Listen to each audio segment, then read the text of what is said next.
Information fueled. Opinion driven. This is Nashville's Morning News with Dan Mandis. And so, my fellow Americans, we talk news. 6:07 Nashville's Morning News on Super Talk 89.7 WTN. Good morning to you, friends. Welcome on into your Thursday, December 19th. Along with Joan Jones, Jeff Malinoff is producing today. It's a total dumpster fire. I think it's garbage. I think that it's shameful that people that celebrate Doge coming in, and yet we're going to vote for another $1 billion to be added to the deficit. And so it's ironic. It's opposite of what the Doge Commission is trying to do. So am I voting for it? No. I'm not. We're just fundamentally unserious about spending. And as long as you got a blank check, you can't shrink government. If you can't shrink government, you can't live free. 6:08 Nashville's Morning News on Super Talk 99.7. Congressman Ogles, 5th Congressional District, is joining us on the Newsmaker hotline. And Congressman, always appreciate having you on. Dumpster fire, a complete joke. We're not serious. What's your thoughts on the continuing resolution that was attempted to have a vote on last night? Well, what you've tended to see over the years is, at Christmas you have a continuing resolution that becomes an omnibus, and which means they just put all sorts of junk in it. This bill, for example, has $3 million to improve molasses testing. Yes. Okay, but that could wait and be part of an appropriations package. There's money in there for an NFL team to be moved back to Washington, D.C. There's a provision in there that cuts $1.5 trillion in pay for, so it adds to the deficit. So these are things that could have waited and gone through the regular budget process come January. So we're only talking a few weeks away, right? And so this was a train wreck. Fortunately, Elon came out against it. The president came out against it, and we were able to kill it. We need what you might consider a skinny CR, which only funds the essentials, gets us through mid-March, which would be 2 months into the president's term, and then we can align his tax policy, tax credits, etc., with his agenda, because you also have to figure out how to pay for it. Congressman, are you there? I'm here. Oh, I think you dropped out there for a second, but let me ask this question. This thing is 1,500 pages. Are you even able to read this whole thing? Does it come down in like a file, or do they literally deliver 1,500 pages to you? And I thought there was like a 72-hour rule that you were able to, read it, digest it, look at it, research it, and then you're able to vote for it. I mean, it seems like this happens every single time. There is a 72-hour rule. Obviously, this was going to be breached. So what happens is we get a digital file, and then offices work together, divide it up into digestible bites, and we all work on sections of it to find what's really in the bill. And then, of course, we share that information, and you have outside groups that do the same thing. So it kind of creates a bit of a fire drill, but we get through it. One of the things that I know as a lawmaker, you've got to feel the frustration, which is obviously, as you just mentioned, this was not a clean bill. Everybody wants to help disaster victims, right? So everybody wants to help disaster victims. You can talk about helping the farmers. Some agree, some disagree on that. But bottom line is that the headlines are Republicans kill the continuing resolution to help disaster victims. Well, the problem that you folks face is that, you want to, as Donald Trump said, you want to help the disaster victims, but there's all of that other crap that's in there. And it feels like this process is broken. And so will we at some point see a return to that desire to have all of these agencies, and you're voting on just the funding for each particular agency, or just a pare down so that you can look at these things and make some sense as to what should be paid for and what should not be paid for, and line item vetoes, that kind of a thing? Yeah, so when you go into January, we'll have budget reconciliation with the Senate, so that's a huge opportunity to do appropriations the correct way. And then the House is supposed to do 12 separate appropriations bills. And so our goal, the plan, what we've been told is going to happen come January, is we're going to go through that process so that next year we don't find ourselves in this mess. And so seeing is believing. We were told that for the first Congress, but then obviously then McCarthy was vacated and the train went off the rails. But here we are again with the Christmas omnibus. It adds to the deficit at a time when you have Doge, and that's the irony. You know, I'm a member of the Doge caucus, and I walk into the meeting, and you know, some of the biggest spenders in Congress have joined the caucus. So all it does is give them cover. They're not serious about actually cutting anything. Whereas some of us who actually are getting into the weeds on the budget, trying to find ways to fix this broken machine, we do all the heavy lifting. And so, but look, you know, I signed up for this job. It's an honor to do it. But that is, as you say, a very frustrating part of what we do. President Trump said in a tweet yesterday that he actually wants to see an increase in the debt ceiling before he comes into office. A lot of folks were surprised by that. Yeah, I mean, part of it is just the logistics of getting it done. And so I texted with the speaker, then also I left the president a message saying that, you know, we have the opportunity. Let's get the continuing resolution done first, because that is the most timely. The funding for the government runs out tomorrow. And then in the meantime, over the holidays, the House and Senate can get together. And so you'll have Thune in charge of the Senate and negotiate a debt deal so that as soon as we come back in January and perhaps wait till President Trump, it could be signed on the 20th. So that way it doesn't drag out into this fight, protracted fight, and take away from the president's first 100 days. So I get why he wants it done. The problem is we have 24 hours to pass some sort of piece of legislation. I'm not sure that we can get a debt ceiling done. But again, we'll see what happens today. It's going to be incredibly busy. Like I said, I was texting with the speaker rather late last night, which is part of the reason why my voice sounds so horrible is because we've been working to the wee hours of the morning.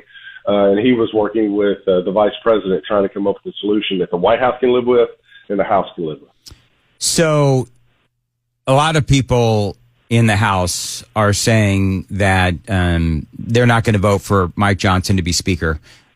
He's going to be in for a battle in the coming months. Of course, everyone knows, if they remember back when there was a revolt against Kevin McCarthy, you were right there in the mix. What do you see happening to Mike Johnson coming up in the next session? Do you think he's going to be the Speaker? And if the vote were today, what would you say? What would you vote? Well, I would say to be determined. I think he has the opportunity. The deadline hasn't come yet. We haven't put anything on the floor. So if he can come back, and what I recommended is you have two votes. You basically have a continuing resolution that is skinny, which only spends the money that you have to spend. And then it's a technical term, but with the Defense Department, let's say you have a company that has a contract for 5 years to clean barnacles off of a ship or off submarines. You still have to appropriate that money each year. So it's called a start-stop. So you still have to fund those dollars, even though it's already been contracted. So you do your continuing resolution plus your start-stops, which is the money that you have to spend. That's one vote, and it'll pass. The other one is you do disaster plus anything else that has to be done, so like the extension on the farm bill. But that way it's cleaner, there's more transparency. We can go back to our homes, to our districts, and message that. Ultimately, both would pass with probably a different mix of Republicans and Democrats, but they would pass. That's the way it's supposed to work. But what they do is they lump it all together into this disaster of a melting pot of soup that nobody wants to eat, and then the train goes off the rails. As far as voting, I'll support Johnson as long as I can. He's my friend. I'm working with him day in and day out trying to get this done, because at the end of the day, we serve our people in the country. And so I'm not distracted about a speaker's fight, because we've got to get this continuing resolution done. Yeah, I think a lot of Republicans are frustrated because they feel like Speaker Johnson put them in this position. More with Congressman Andy Ogles coming up. 6:15, time to check the roads on WTN. 6:16, Nashville's Morning News. A high today of 47. No rain in the forecast either. Appreciate you listening to Nashville's Morning News. 39 degrees right now. Congressman Andy Ogles is joining us. And just to follow up real quick, I think the last thing that Donald Trump wants is a speaker battle coming into the next congressional session. He wants to hit the ground running. I don't think he wants to see things grinding down to a halt. And so I guess part of my question is there a lot of consternation within the House Republicans that Speaker Johnson should not have put you folks in this position in the first place? Well, hindsight's always 20/20. You had those of us in the Freedom Caucus, the plan I just laid out, where you have two votes, where it's kind of streamlined and simplified, is how it should have been done. He decided to put it all together, and obviously that did not work. It's quite a disaster. But now the question is what do you do moving forward? So he has the opportunity to put forward a plan today. We'll have to, like you said, we have a 72-hour rule.